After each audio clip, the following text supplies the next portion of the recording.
But other than that, all of the currencies are bang in line with last night's video. So US dollar continuing to push up higher, which is what we want to see.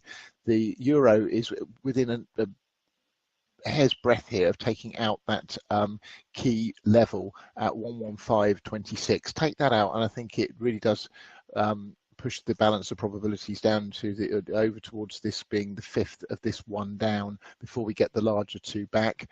And cables continuing to come down this morning. So within the C wave, I've got a 1, 2.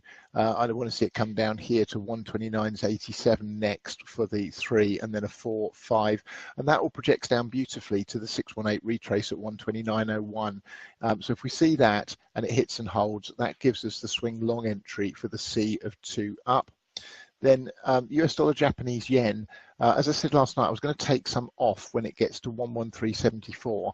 I haven't actually done so as yet. I would like to see it just push up that last time and possibly extend, but I'm considering doing so before the weekend. You've got well over 300 pips of profit in this, with an original target of 500 pips. So it's time to protect some of that. Certainly, if we push up one more time, I would suggest. So Australian dollar, again, this has come down rather low as well. And I suspect, if anything, we're getting a diagonal up with a target of 73.78.